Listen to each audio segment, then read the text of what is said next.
Nellore rural Penubarthi గిరిజన కాలనీలో YSRCP ST cell అధ్యక్షుడు పాలకీర్తి రవి ఆధ్వర్యంలో ఇంటింటికి వెళ్లి వైఎస్ఆర్సీపీ రూరల్ అభ్యర్థి ఆదాల ప్రభాకర్ రెడ్డి, ఎంపీ అభ్యర్థి విజయసాయిరెడ్డిలను గెలిపించాలని ప్రచారం నిర్వహించారు. ఈ సందర్భంగా పాలకీర్తి రవి మాట్లాడుతూ ఇచ్చిన హామీలను నెరవేర్చిన జగన్మోహన్ రెడ్డిని ప్రతి ఒక్కరూ ఆశీర్వదించాలని, ఆదాల ప్రభాకర్ రెడ్డిని అత్యధిక మెజార్టీతో గెలిపించాలని కోరారు.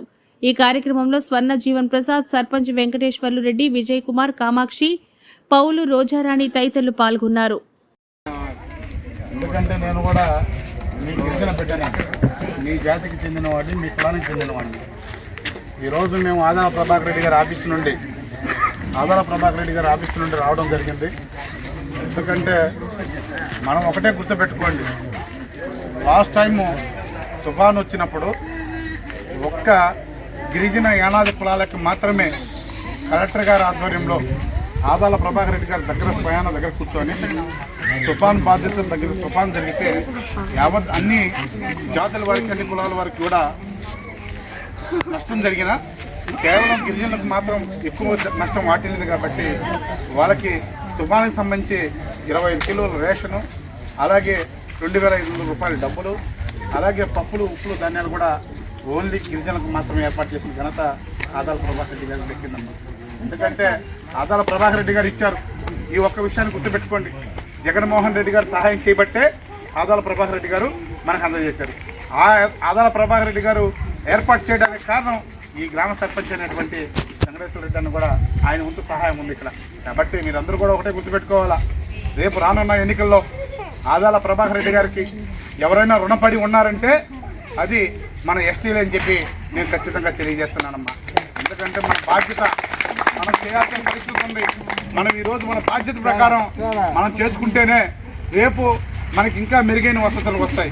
మీకు ఒకటే గుర్తుపెట్టుకుని తల్లారా, దాదాపు 4 సంవత్సరాల క్రితం ఒక ఎమ్మెల్యేగా ఒక ఆయన ఇదే ఫ్యాన్ గుర్తు మీద గెలిచి మనల్ని అందరినీ కూడా నట్టేట్లో ముంచేసేటమ్మా. అది ఒకటి గుర్తుపెట్టుకోండి. మళ్ళా ఆ ఎమ్మెల్యే అభ్యర్థి, ఆ ఎమ్మెల్యే మళ్ళీ తిరిగి మన దగ్గరికి వస్తున్నాడు. మళ్ళీ తెలుగుదేశం పార్టీ తరఫున మనల్ని నట్టేట్లో ముంచేసిన ఎమ్మెల్యే మళ్ళా తెలుగుదేశం పార్టీ తరఫున వస్తున్నాడు. మనం అటువంటి వ్యక్తిని ఓట్లేసి గెలిపిద్దామా చెప్పండి? అటువంటి వ్యక్తిని ఓట్లేద్దామా? కాబట్టి నేను ఒకటే చెప్తున్నా, ఖచ్చితంగా మనం వేయకూడదు. కాబట్టి నేను ఒకటి చెప్తున్నానమ్మా, మనం వేయించుకోవాల్సిందల్లా, మనం గెలిపించుకోవాల్సిందల్లా మన బాగు కోరేవాళ్ళు, మన మంచి కోరేవాళ్ళు, మనల్ని మన తోడుండి, మన వెంటుండి, మన యొక్క అభివృద్ధిని కోరుకునే వాళ్ళకి మాత్రమే మనం ఓటు వేయాలి. ఈ ఒక్క విషయాన్ని గుర్తుపెట్టుకోండి. మేము ఈరోజు ఈ టైంలో ఈ టైం అయినా కానీ వెంకటేశ్వర అన్న మనందరిని పిలిచి, మన విజయ్ కుమార్ గారు, వెంకటేశ్వర అన్న గారు, అట్లాగే జీవన్ ప్రసాద్ గారు, కామాక్షమ్మ గారు, పెద్ద ఆయన, అట్లాగే ఈ యొక్క కాలనీ పెద్దలు కూడా అందరూ మీ ఆధ్వర్యంలోకి వచ్చి, మీ సమక్షంలోకి వచ్చి మిమ్మల్ని అడగటం ఒకటే తల్లులారా. మీరు ఒకటి గుర్తుపెట్టుకోండి. ఇంకోటి, చంద్రబాబు నాయుడు మనకి ఎప్పుడో డోకా ఇస్తానన్నాడు. డోకా రుణమాఫీ చేస్తాను నేను అధికారంలో వస్తాంటే 2014లో అధికారంలోకి వచ్చాడు. రైతులకు రుణమాఫీ చేస్తానన్నాడు, 2014లో అధికారంలోకి వచ్చాడు. ఎక్కువ 650 హామీలు ఇచ్చి ఒక్క హామీ కూడా నెరవేర్చలేదమ్మా చంద్రబాబు నాయుడు గుర్తు సైకిల్ గుర్తమ్మా. ఆ గుర్తు మీద కానీ మనం వేసామంటే మొట్ట నిలువన మునిగిపోతామమ్మా, మన జీవితాలు సర్వనాశనం అవుతాయమ్మా. ఒకటి గుర్తుపెట్టుకోండి, 10,000 రూపాయలు ఆసరా వచ్చిందమ్మా, అందరికీ వచ్చింది కదా. ఇప్పుడు ఇంకోటి ఏంటంటే మీకు ఒకటే గుర్తు చెప్తున్నా, ఆసరా జగన్మోహన్ రెడ్డి గారు 4 విడతల్లో ఆసరా ఇస్తానన్నాడు. చంద్రబాబు 2014లో ముఖ్యమంత్రి అయినప్పుడు ఏం చెప్పాడు? రుణమాఫీ అన్నాడు. ఏది? పొదుపు గ్రూపులకి చేశాడా? లేదు కదా. మన అప్పు అలాగే ఉంది కదా.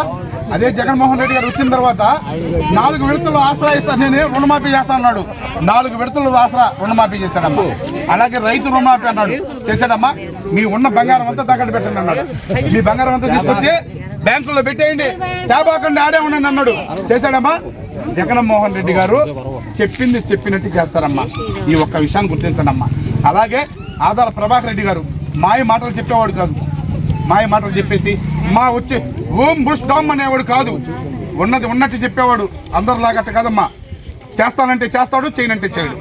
పెడతానంటే పెడతాడు, పెట్టనంటే పెట్టాడు. ఆయన పద్ధతి అది. ఎవరినైనా కూడా మనం గుర్తుపెట్టుకోవాల్సింది ఏంటంటే, ఒక దెబ్బ కొట్టి దగ్గర తీసేవాడిని గుర్తుపెట్టుకోవాలమ్మా. మాయ మాటలు చెప్పి మోసం చేసి నమ్మించి గొంతు కోసే వాళ్ళని ఎప్పుడు నమ్మకూడదు. మనల్ని ఎప్పుడు కూడా తడి గుడ్డుతో గొంతు కోసే వాళ్ళు వస్తున్నారు. అది ఒకటి గుర్తుపెట్టుకోండి అమ్మా. వాళ్ళు చెప్తారు నా ఫ్యామిలీ ఎంటర్ ద ఫ్యామిలీ వచ్చేస్తుంది అంటారు. ఎంటర్ నా ఫ్యామిలీ, నా అమ్మ వచ్చింది, నా అక్క వచ్చింది, నా చెల్లి వచ్చింది, నా భార్య వచ్చింది, నా 2 కూతుర్లు వచ్చారు, నేను వచ్చాను, నా తమ్ముళ్ళు వచ్చారంటారమ్మా. ఎందుకు వచ్చారమ్మా? వాళ్ళ స్వార్థం కోసం వస్తున్నారు, మన ఓట్ల కోసం వస్తున్నారు. మరి అదేవిధంగా మన అభివృద్ధి కూడా చేయొచ్చు కదమ్మా. మన అభివృద్ధి చేయొచ్చు కదా. నువ్వు 2019లో ఎమ్మెల్యే అయ్యి జగన్మోహన్ రెడ్డి గారి ప్రభుత్వం ఉంది కదా. నేను ఎప్పుడు ప్రతిపక్షమే అని చెప్పకపోతే ప్రభుత్వంలో ఉండి మాకేం చేసామని అడుగుతున్నాం. ఆయన ప్రభుత్వంలో ఉన్నప్పుడు ఒక్క రోడ్డు అన్న వేసాడమ్మా? వచ్చిందా మనకి? ఒక్క రోడ్డు అన్నా, ఒక కాలం అన్నా, ఒక స్కూల్ బిల్డింగ్ అన్నా, ఒక కమ్యూనిటీ హాల్ అన్నా? మరి కాబట్టి గుర్తించండి అమ్మా. అభివృద్ధి ఎవరు చేస్తారో వాళ్ళకే మనం ఓటు వేయాలా. ఆ ఒక్క విషయాన్ని గుర్తుపెట్టుకొని తల్లారా. ఓకేనా?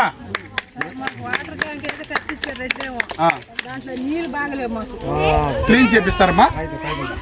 ఏంది నాగమణి విషయం చెప్పు. మరెన్నో వీడియోల కోసం మా ఛానల్ ని సబ్స్క్రైబ్ చేసుకుని పక్కనే ఉన్న బెల్ ఐకాన్ ని క్లిక్ చేసి యాక్టివేట్ చేసుకోండి.